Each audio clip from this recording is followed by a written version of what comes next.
Hi everyone, welcome to this Q&A for Drag Kids at the 28th Raindance Film Festival. My name is Baptiste, I'm one of the programmers here, and we're joined by the director of Drag Kids all the way from Nova Scotia, Megan Wennberg. Thank you for joining us. Hi, thank you for having me. Thank you for sorry, my watch started talking. It's not a good sign.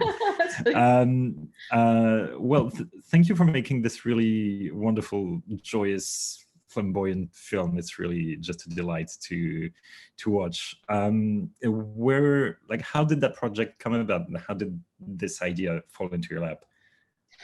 So I was really lucky. My producer, Erin Oakes, had found out that kids had started doing drag, and she brought me in for a meeting, and I had no idea. So we did a bit of research, and then I got to speak to various drag kids and their parents around the world. And then we chose these four because their stories were, just compelling, and they were obviously amazing characters. So really, really fun to follow. And so did you have any knowledge of drag before? I had been to, since moving to Halifax, like I'd gone to drag shows, and I'd always really, really enjoyed drag. I just was fascinated when I found out that kids were doing it, and that drag queens are now they're pop stars and they're heroes. So that to me was really cool. Yeah, I think it's sort of the intriguing thing at the heart of the film and at the heart of the title itself is just that you think of drag queens as, you know, RuPaul and like grown men or women sort of doing sort of gender reversal performance. And honestly, when I first saw the film, I was like, okay, let's see what that's all about. And how did you find discovering sort of that territory of kids doing drag? It was really amazing because the kids, like two of them were 9 and 2 of them were 11. So meeting kids that were that sure of themselves and that kind of confident and passionate in knowing what they wanted to do and why they wanted to do it. It was really, really humbling. Like I vaguely remember what it was like to be that age and that kind of sure of things, but it was amazing to see kids that were that sure about drag and like just so out there and amazing. It was, really fun. Yeah, I have to say that's the first thing that struck me as well, was just like, wow, this sense of self, number one, and the sense of purpose that those kids have is just astonishing, really. And even as a relatively well-functioning adult, it's just like, okay, there's some lessons to be learned there. Totally. Yeah.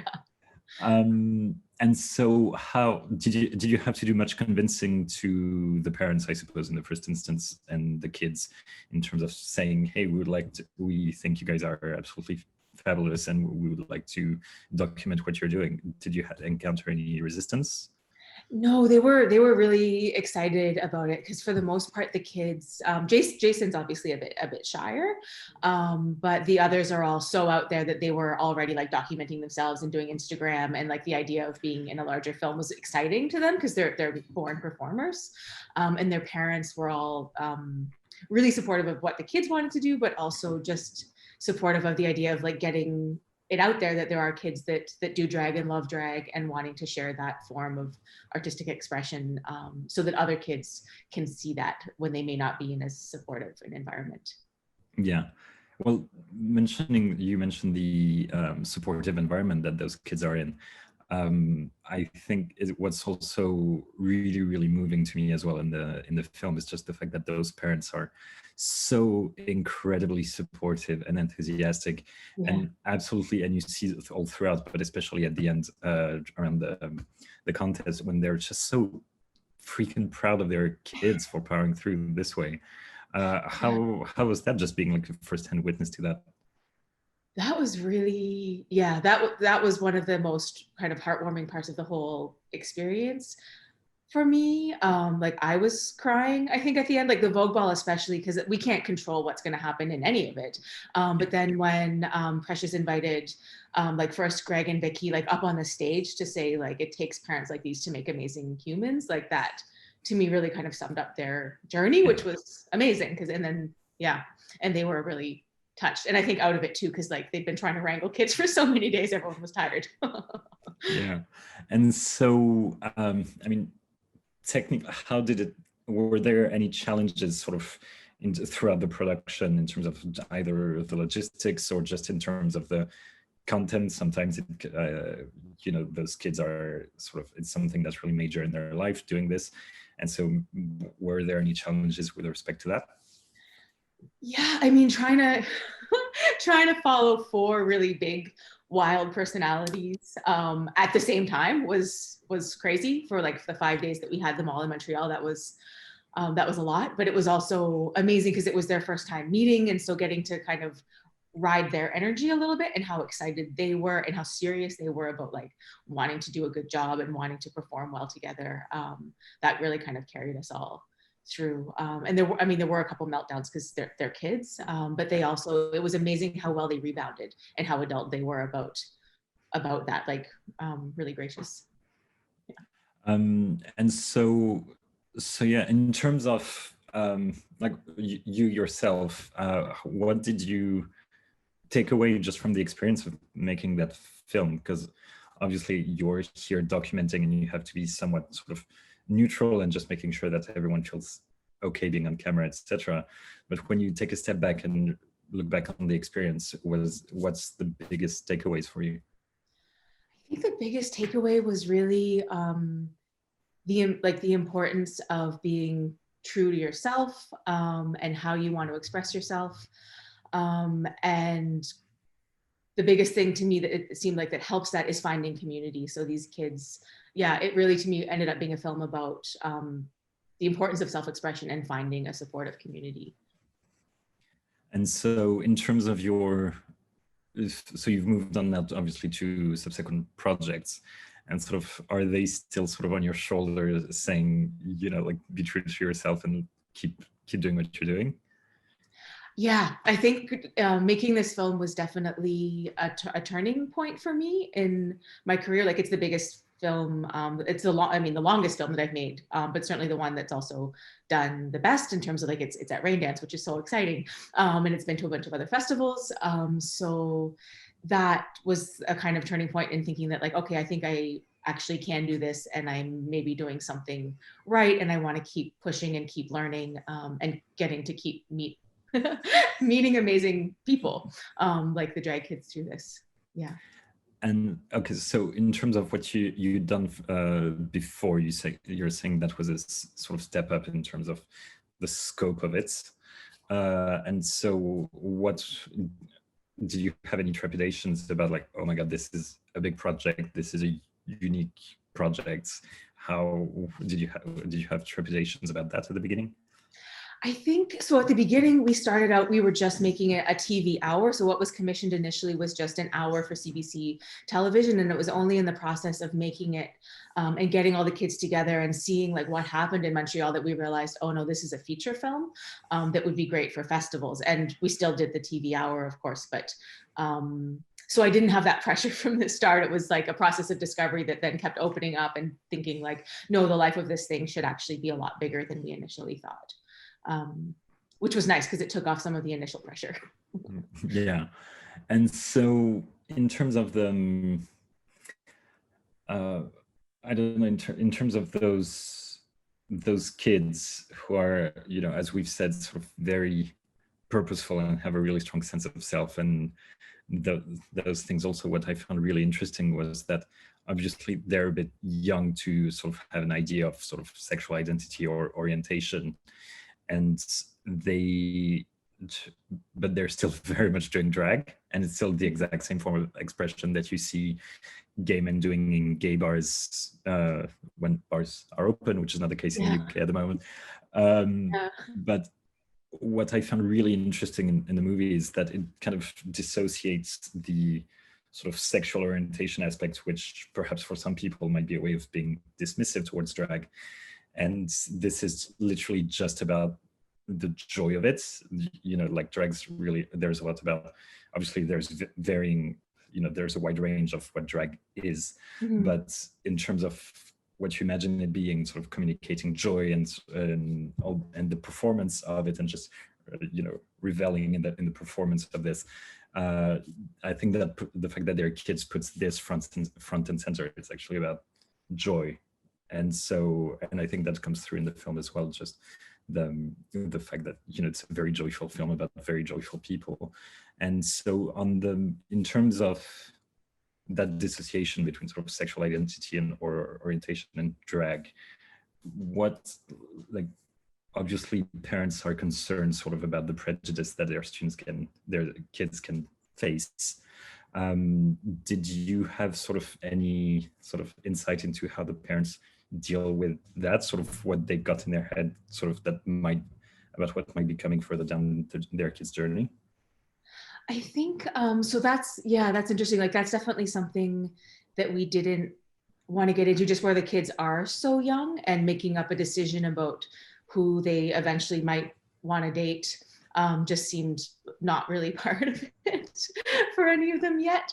For their parents, I think it's something, that they're maybe curious about, but they also are just so accepting already of their kids that whatever the kids decide is great with them. So yeah, no one was looking to kind of put labels on anyone. One thing that actually Nema's Queen Lactatia said at one point that didn't make it into the film, but they haven't even invented my pronoun yet, which I thought was pretty amazing. Oh my God, this is fantastic. Yeah. So the kids, like, they don't care. It's like they're just open and performing and excited and expressive, and yeah. Yeah. And the parents might be thinking about what's happening down the line, but for now they're enjoying that moment, essentially. Totally. Yeah. And so in terms of the wider community, sort of in terms of sort of what has the reception been for the film about this particular topic, which in some circles can be, everyone can be sort of like, we are sort of rock on, this is fantastic, but obviously there may be sort of a response which would be sort of the opposite, which is, isn't that a little bit strange to let those kids do this? What did you have to face any of that when the film was released, either on CBC or festivals? Yeah, never in person, because the people that would go to film festivals aren't, and buy tickets for something like this, aren't typically the ones that would hate it. Yeah. There are a lot of people that hate it. I don't know, I mean, they all, from what I can tell, exist on the internet.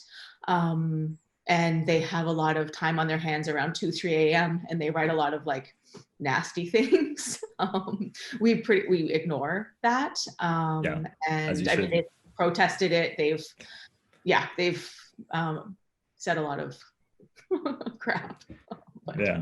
And so, well, actually, the CBC being a public body, in terms of pitching the project in the first instance, or when it was commissioned, were there any conversations around that?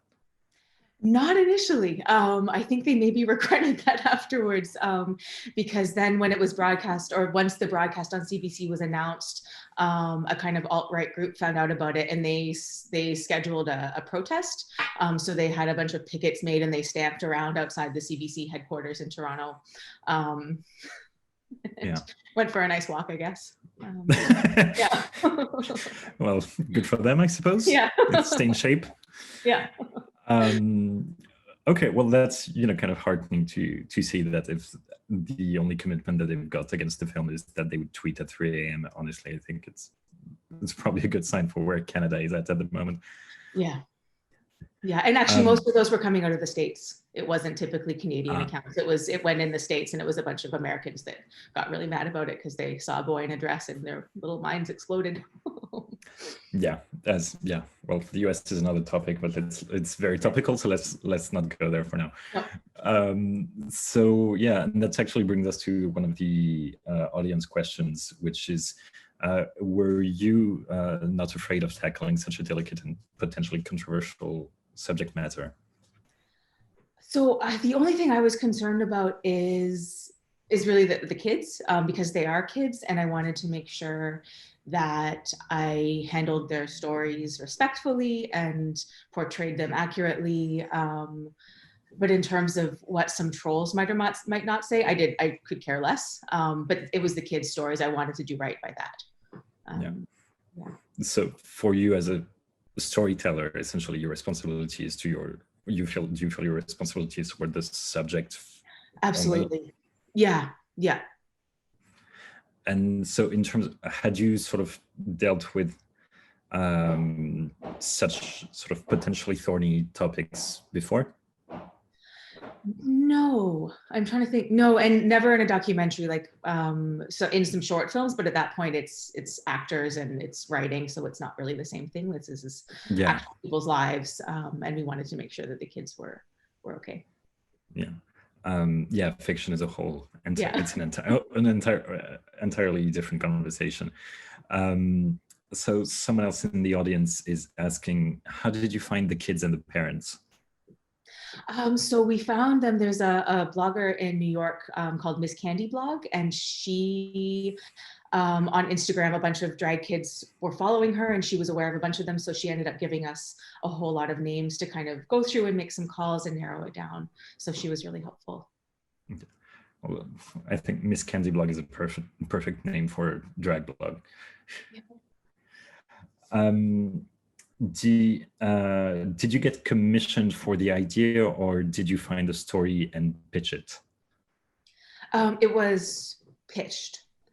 So yeah, Aaron Oakes, the producer, found out that kids were doing drag, and then we pitched CBC the idea of doing a film on child drag queens.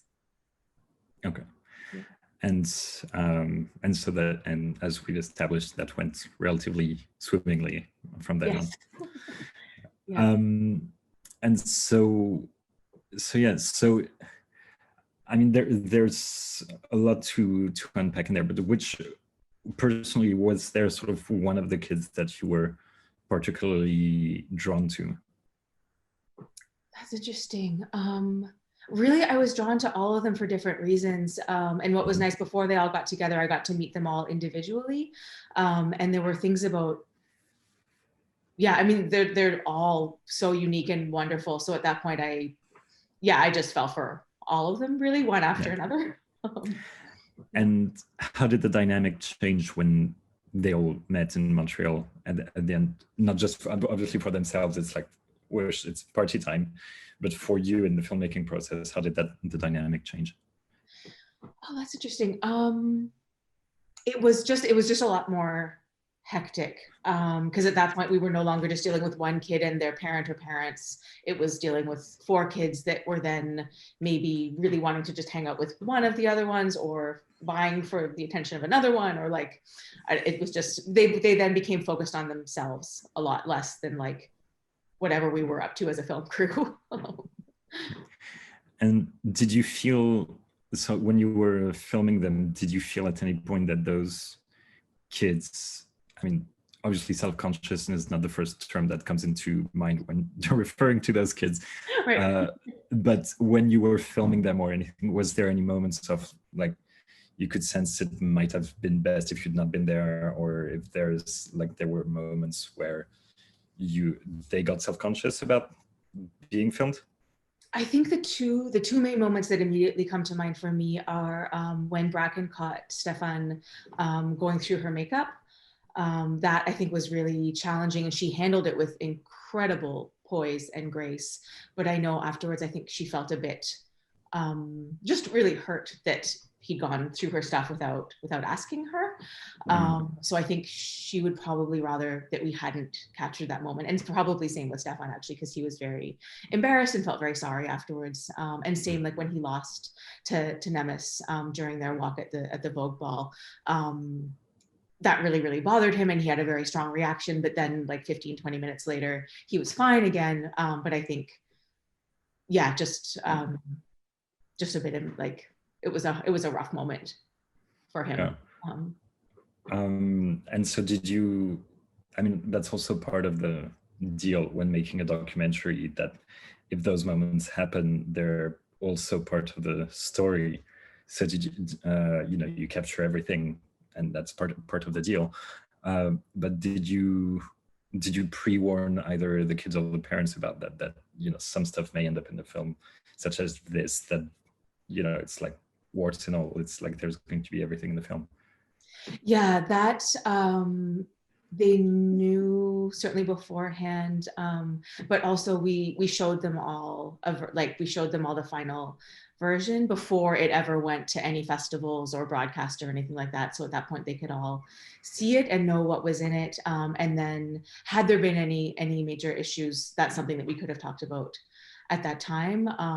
But fortunately they all loved it.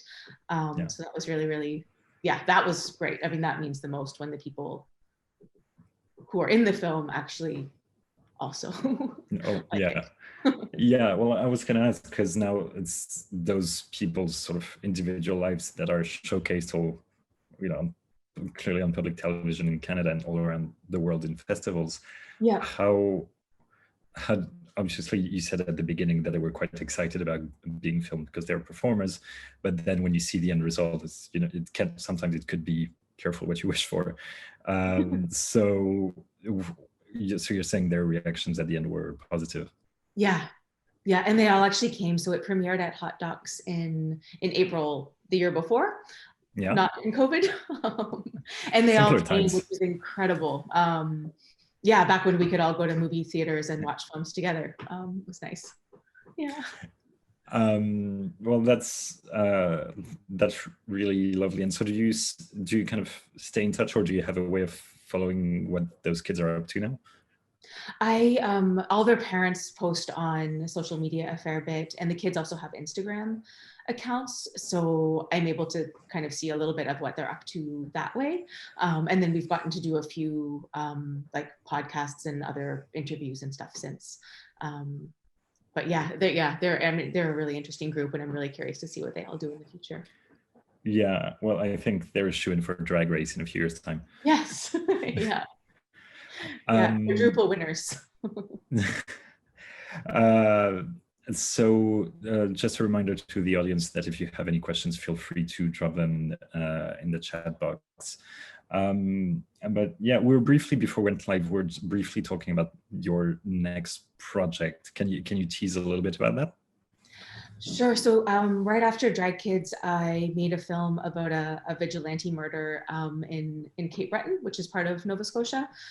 So that was 180 degrees from Sure. And that just that's now on CBC in Canada. It's just finished. So that's nice to have that done. And now I'm working on a project looking at how food security has affected farmers here. So I've been getting to go to a whole bunch of different farms. So that's been a very nice, relaxing experience after the murder. Yeah, I'm sure. So do you feel like potentially you could circle back to, let's say, lighter themes at some point in your career, and sort of, for instance, would you do a sequel to Drag Kids like in a few years' time? Oh, I would love to. Yeah, drag teens. That would be amazing. Yeah. Yes. Imagine the franchise: Drag Kids, Drag Teens, Drag Young Adults, Drag Middle-aged. Yeah, I think there's they definitely have another movie in them. I mean, they're all stars. Yeah. Yeah. Blanche wants to be a star. That's nice. So yeah, like for you, just in terms of what do you want the audience, like, not to like tell the audience what they should think, but for you, like in terms of carrying the project and spending so much time with those kids and their families, what do you want the audiences to take away? I think just like the importance of being true to yourself now while there's still time. Yeah.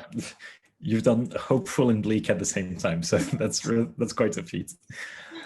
Cool. Well, I think that's a perfect note to end the Q&A on. And also it's our last live Q&A here at the 28th Festival. So I think it's a very high note to end on this film and speaking with you today. Thank you so much. Congratulations on the festival. Thanks so much. We've done our best given the circumstances. Yeah. So yeah, Megan, it's been a pleasure speaking with you. Congratulations on the film again. Everyone in the audience, please make sure to tell your friends about the repeat screening tomorrow, just to get as many eyes on those wonderful kids as possible, because they're performers, they want to be seen. And yeah, thank you so much, Megan. Thank you so much. Have a good night.